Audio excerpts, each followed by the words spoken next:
Today on the Kuiper Media Show, we have George from Wrestle AI. So I'm 18. I was a wrestler. My whole thesis, build a solution that solves my problems. We're doing 20K a month for YouTube monthly. The past 30 days, we've done over 30K. How did you create this app? Yeah, so I don't know how to code. So I found this platform called Roar. It's like ChatGPT for apps. You have a lot of insight that our listeners could definitely benefit from. Today on the Kuiper Media Show, we have George from Wrestle AI. George, thank you so much for joining us today. Could you tell us a little bit about yourself? Yeah, thank you guys so much for having me.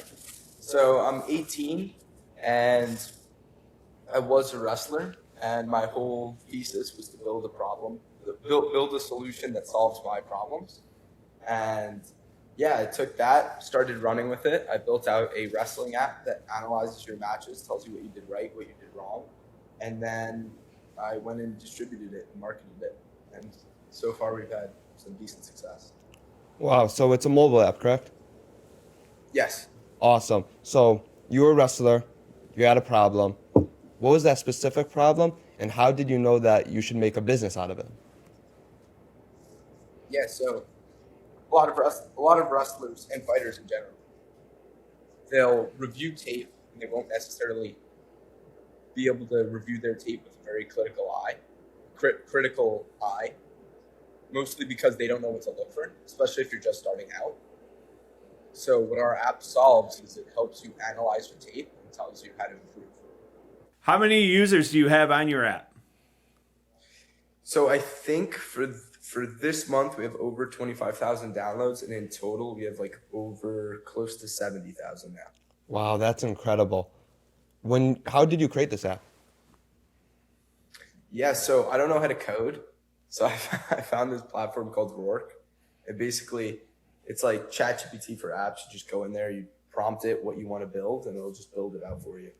Wow, so it's like a vibe coding software? Yeah, pretty much. Before this app, did you do anything else? Yeah, so before this app, I had another app, and that one did 2K, and it does like 2K a month consistently. And it's basically the same thing, but for MMA. So instead of just wrestling, it's for all fighting sports. And before that, I had a supplement company. And just started going with the supplement company. That was like the first thing that ever got me like consistent sales. Not that much, less than $1,000 a month. But I remember looking at like the Fight AI, the martial arts app, and going, this app made 2K this month and it was almost 100% profit.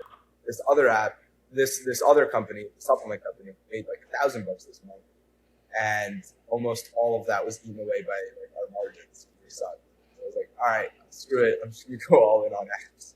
Yeah, that's amazing. And are you still working on Fight AI at all, or is it all Wrestle AI now? Yeah, no. So we have a few influencers that post for Fight AI. We run it very lean. Like we don't really do that much. But I'll work on it from time to time, improving it, just because I do believe in the idea. And I do believe that it could become big one day. It's just scaling that's been a challenge, and you just really find your angle with it. How are you marketing Wrestle AI? How did you have such success so fast?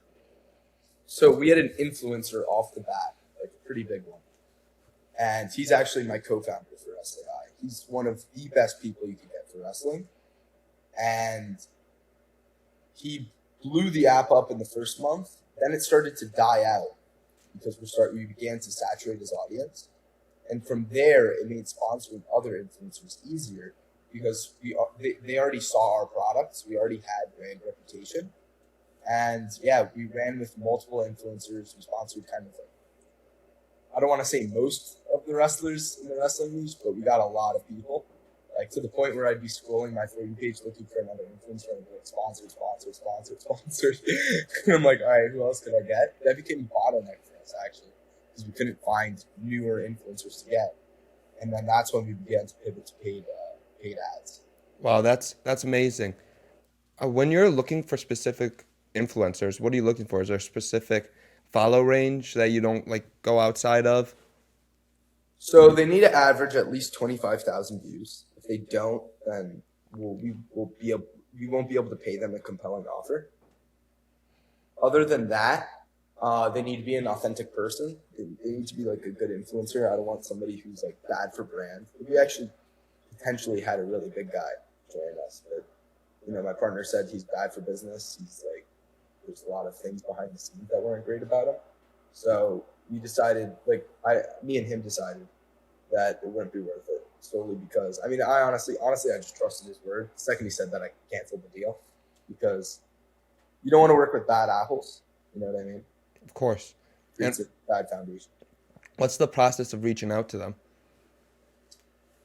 Okay, so when I started out, I ran my personal account and I also hired a VA for like $10 per 100 DMs. So I would be reaching out to a bunch of people with basically paid promo, a blurb about what our app does, and then would love to sponsor your lovely content, right? And I would just send it out, and I would mass send it out. I would cater my For You page on my phone to be all potential prospects, right? So I would watch content how my ideal user would watch content, and then from there, I would just keep going. And I had the VA basically target specific hashtags. And the thing about a VA is they'll get you leads. Not all of them will be great. So you have to be careful in filtering out what leads are bad. And yeah, that's pretty much it. Always start with paid promo. People want to know that you're paying them. I also pay to verify my Instagram account.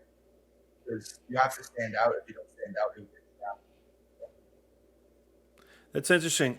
Do you have MRR right now with your app? Yeah, we're doing 20K a month in just monthlies.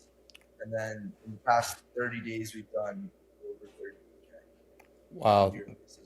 That's amazing. Congratulations. Is it just paid promotion through Instagram, or do you also do TikTok, or is there other channels of advertising? Yeah, so it's influencers through Instagram and TikTok. And then TikTok, we're running. What does your team look like today? It's me, it's my partner, and that's pretty much it. And also the influencers. What does that partnership kind of look like? Is it he's the main influencer promoting and you are the developer, or is there a different dynamic? Yeah, he was the influencer mainly promoting it in the start. And yeah, and then I just handled the influencers. I handled all that other stuff. And then Rourke obviously was the developer. How did you land him in the beginning to get him on board, or did he reach out to you? So I started Fight AI, and that gave us 2K a month, and that gave us some credibility, gave us some ethos because I could kind of point to something and say, look, we've already done it. So I reached out to him specifically. He was one of my favorite influencers. I used to watch him before every wrestling match. So him, I remember I emailed. He told me he couldn't do it years ago when I was 15 doing something else. Then after that, I reached out to just a ton of people. I reached out to him through every channel, DMs, emails, everything. And the way I finally landed him was through someone that I DM'd. So I DM'd someone that knew him, and they got us connected. That's amazing. What are some of the challenges you faced with building the app? So for development-wise? Yes. Time, it's a little bit extensive. You're going to have to, you're going to run into a bunch of issues, and you're going to have to figure them out. Even if you don't know how to code, even with these tools, sometimes some issues will pop up and you need to kind of get the AI agent to do what you want. Other than that, work pretty much makes the process pretty seamless. Pretty self-explanatory. You just prompt it and it works. So not a ton. So in this new vibe coding era, do you think anyone's able just to create an app and advertise it, scale it to tens of thousands MRR? Yeah, 100%. I think all the prerequisites got removed, and the only limiting factor is your creativity. Tell us about your background a little more of the apps that you've developed in the past to where you learn from those, right? You got to a better point to where you are today. Okay, so this is a bit of a long story. So I launched my first app when I was 15, or I started working on my first app when I was 15. And this was before AI, before anything. So I just had to pay out developers. I paid out a team of developers. It costed me like my entire life. I used to save every penny when I was a kid. So it costed me and my friends' entire bank account that we spent trying to build out this app. And we ran into tons of issues. We hired the wrong people at first, and they sucked, and they kind of scammed us a little bit. Then that wasted also 6 months of our time. And at the time, in the beginning of the app, we were using Figma wireframes to go, like, we literally made the entire app in just wireframes, right? So it looked like the app was actually working. Instead, it was just like a glorified slideshow. And, and after that, we went viral on social media because of it, because we were marketing it heavy. Like, we were posting organic content, and people really resonated with the idea, so it went viral. But it took us so long to actually release the app, because 6 months with one developer. Then another 3 months we were looking for another developer because we didn't have that much money, so we needed to find who's the best quality at the best price. And then after we got these guys who were pretty good, expensive but pretty good, they were just a bit slow. So development took another 6 months. So now we're like a year and a half into this. Our hype on social media completely died. And now we're kind of screwed because we didn't even have a direct way to monetize the app. The idea was we were just going to build this out. It was going to go viral, and then we'll be able to sell it to someone who knows what they're doing. So, by the way, terrible idea. If your idea ever has go viral in the subtext, like in the whatever, kill the idea instantly, because it's just not worth it unless you're raising money in something like that, where you have money to spend. The amount of people I say all we need to do is just go viral is insane. Going viral is like a science. Anyway, or it's like a lottery ticket. So that app, after we released, like, I don't know, a year and a half later, hype was completely dead. We got like 2,000 downloads, made like $100 off ads. That was it. And then it completely died, and the product quality wasn't even there for paying out a team of developers, whatever. So I lost all my money, went back to TJ Maxx to work a job to like gain some money. And from there I actually went to, from there I started the supplement company. And then I saw an ad for Rourke, and it's like I made 7 apps in a week. I didn't really buy it, but I was like, screw it, I'll try it. I tried it. I was like, whoa, this is kind of crazy. I built out Fight AI, released Fight AI. That did $2K its first month. From basically, we paid one kickboxer, and we paid like 3 meme pages to spread the message that the kickboxer sent. So the kickboxer we spent $300 on. He generated like 15K views, 20K views, which isn't great. And we took that, but then we were able to generate like 400K views from just these various meme pages, and that brought us like a lot of leads. And after that, I was paid by someone who hit up that Instagram bill, like, I'll pay you to make an app. So I just made another app for like $1,000 plus equity. And then after that, I started Wrestle AI. And after Wrestle AI, I got in contact with another influencer who had 1 million followers to build. And like the idea was we were going to build like a Riz GPT UMax style clone. And we built out this app. It was very quick. I was not passionate about this idea at all because Riz GPT, UMax, those are pretty degenerate apps, I would say. Not to like hate on anyone who's building them, but it's pretty degenerate, and it's serving like a bad audience. So I built this out. I was really unpassionate about what I built, but I was like, screw it, it'll make money. It's a cash grab. So I was like, all right, I'll do it. I did it. We released. This guy got us 2 million views, which we should have been crushing it. But again, the audience can tell when you're being disingenuous. The audience can tell when you're not passionate about something. And the idea got like $30 in subscriptions off of 2 million views. So I was like, okay, this idea sucks. Not only does the idea suck in a saturated industry, I'm also not passionate about it, and it's also not even converting. So just cut the idea right here. So that's what we did. And then I went back to Wrestle AI. I mean, I was still working on Wrestle AI mostly, but I was like, look, I pushed Wrestle AI harder. Well, that's great insight. It's clear how important social media is and marketing with influencers. And it's really interesting that you bring up if the actual idea isn't good, even with the best marketing, millions of views, it's not going to convert into paying customers. My question is, 100%.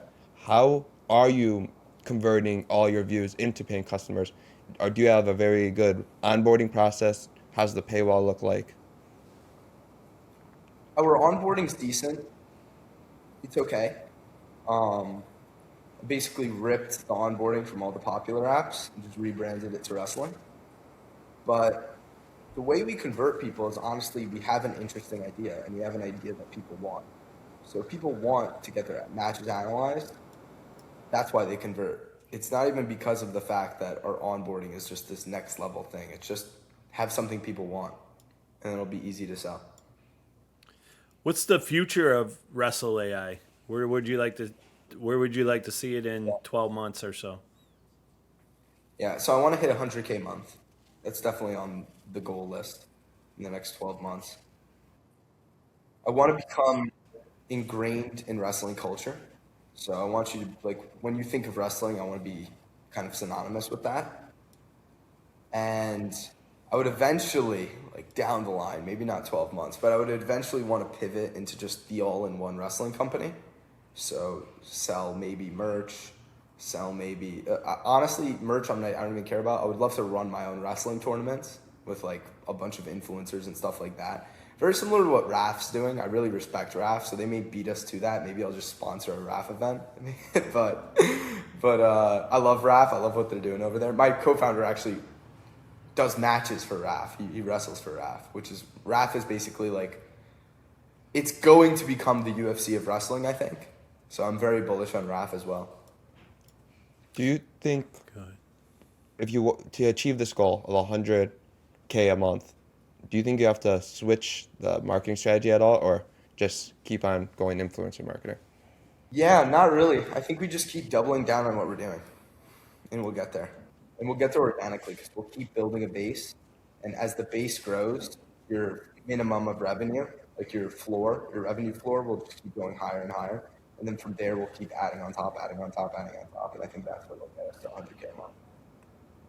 You have a lot of insight that our listeners could definitely benefit from.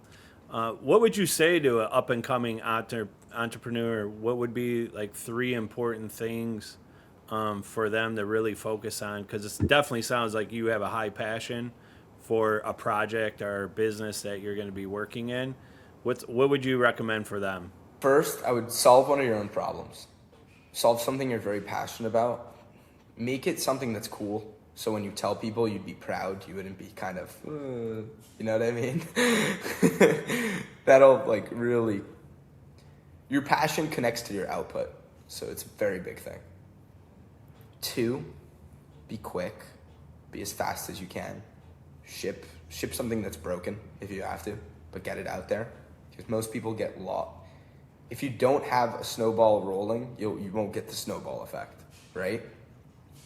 So be quick, get it out fast, and understand where your customers are, right? When you understand where they are and where they spend their time, it's easy to market to them. And when you are your own customer, back to point 1, when you are your own customer, you know where they're spending your time and you know how to target them.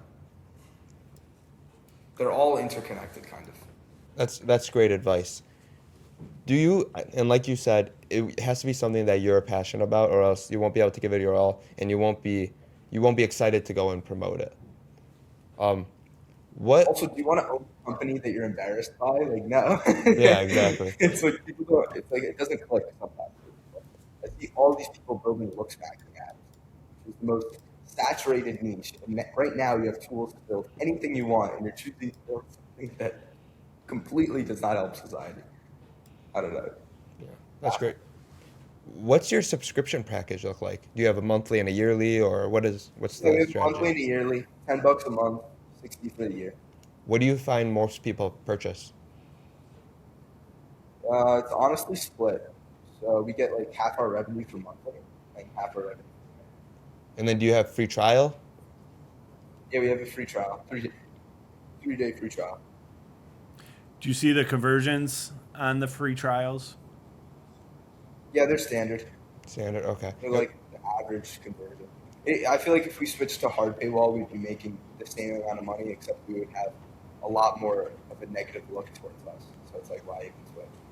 Right. People don't like when you offer a free trial. They get mad. Do you attribute some of the higher success with Wrestle AI compared to Fight AI, the fact that it's more niched down? A little bit. So I think for the wrestlers specifically, Fight AI wouldn't have been able to penetrate that market solely because a lot of wrestlers would look at Fight AI and think that's only for MMA. So it did help us in that aspect, capturing the wrestler.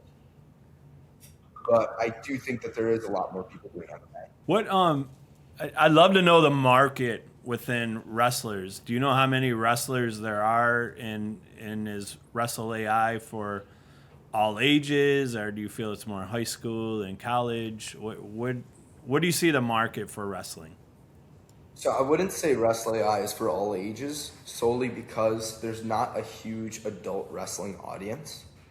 So most adult wrestlers are just BJJ people. They go into Brazilian Jiu-Jitsu, which is a much more popular sport for older people, which I think is error on wrestling as a sports side, because wrestling should be bigger than Jiu-Jitsu. It's much more fun and it's much better mentality wise, and Jiu-Jitsu is whatever. I kind of dislike Jiu-Jitsu a little bit. I think it's a little bit more passive. It's not as aggressive. The mentality isn't as good as wrestling.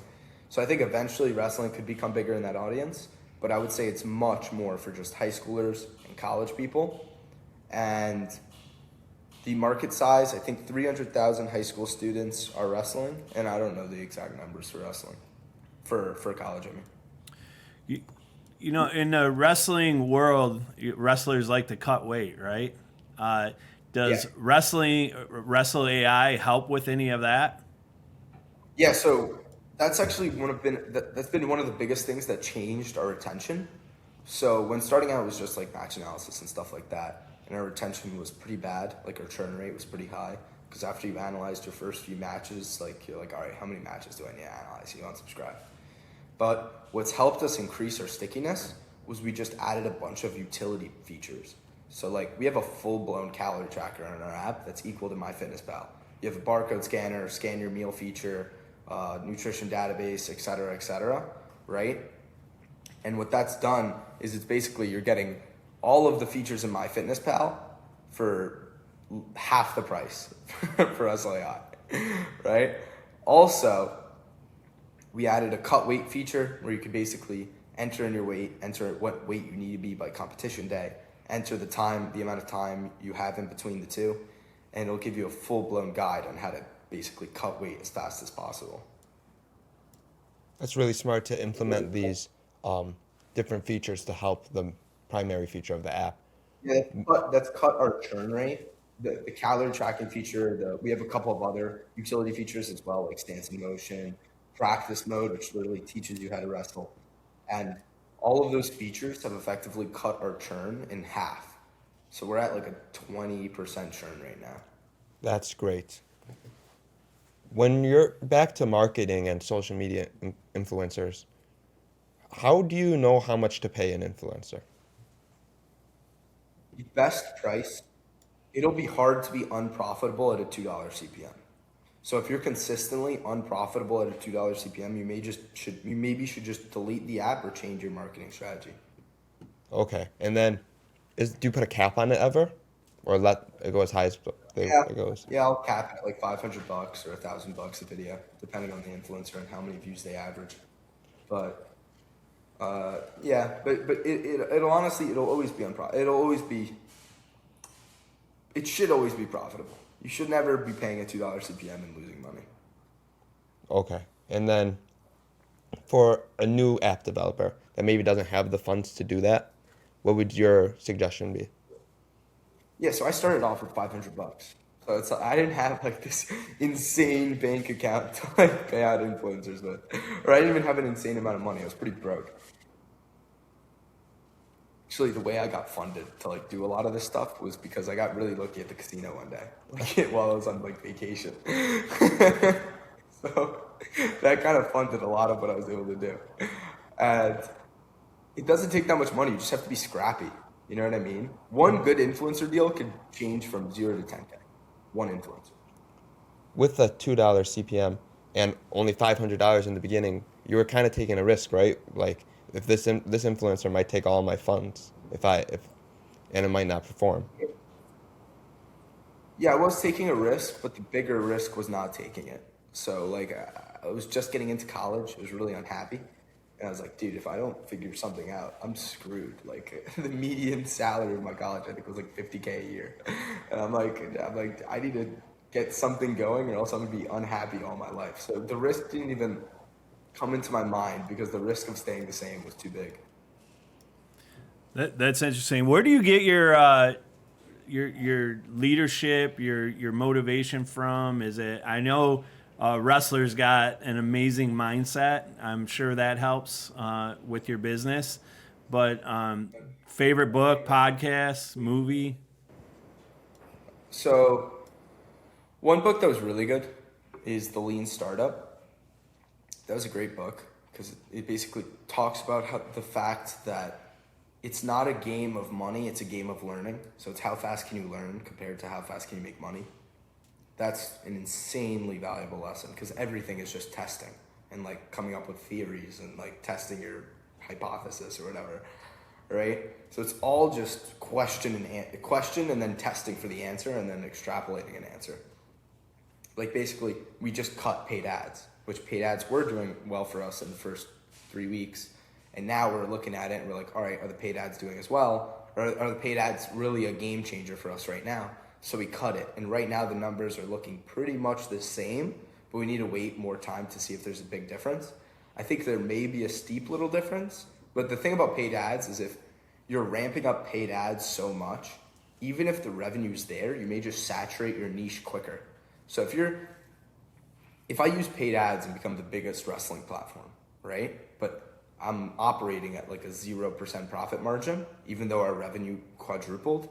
All of our other costs, like our inference costs or whatever, our other stuff, are ramping up, even though our revenue or our net revenue, our profit isn't really going up as much. And then you have all these people just already using your app and already have paid for the yearlies or whatever. So now you've kind of essentially, you've grown, but you haven't really grown. You're still making the same amount of money. So that's why we cut paid ads to see what the effect is and see where we should ramp up or what number would be optimal to be spending per day without going overboard. Because it's easy to go overboard on paid ads. Once it's working, you really just want to double your budget and then double it again. Because like the revenue game is fun, but you have to kind of always keep in the back of your mind profit and stuff like that. Yeah, that's really interesting that you were able to still be successful with cutting the paid ads. And have you looked into doing any paid app store ads, or is it just meta ads? Just TikTok ads because I didn't even feel like setting up meta ads, to be honest. To be completely transparent, we're setting them up now. But paid ads is very new for us. So we just started a little bit on TikTok. Now we're going into and now we're testing to see basically where we're getting the best bang for our buck. George, you've been an amazing guest and you bring a lot of insight. What we like to do for our guests that are on the show is definitely give them an opportunity to provide or give away something for our listeners. Are you willing to do something like that? Yeah, of course. I host weekly calls in the Rourke Discord because I think they've helped me out so much. So I'm very thankful for them. So I want to kind of offer something similar to the Rourke community. So I do weekly calls, literally telling them exactly what I did to get here. Literally how I did it. It's completely free too for anyone who wants to join. And yeah, it's just kind of giving back. So if they want to join the Rourke Discord, I'll hop on call with them. I'll tell them how they could grow their app, what they're potentially missing and stuff like that. And I'll review their app, make sure it's an actual good app and stuff like that. So yeah, I do weekly calls in the Rourke Discord if anyone wants. That's amazing. Thank you for that. Where can our listeners find you? Social media, LinkedIn, Instagram, TikTok? Yeah, you can find me on X. I'll be on like Twitter. Like if you look up George Lampropoulos, it's a long name. But I'm on X. You can find me there. I'll be tweeting, and you can honestly reach out to me through the X DMs and stuff like that. I respond to most of them. And anybody listening to this that has a wrestler in the family, you definitely want to point them to the right direction. Yeah, if you want me to, if they need a Wrestling AI sponsorship, hit me up. Get Wrestle AI. Download the app for sure. Well, we greatly appreciate your time, and we're looking forward to have you back on the show as well. Awesome. Thank you guys so much. Do you want an AI ad for your business? Kuiper Media makes ads just like this. Book a free call with us from the link below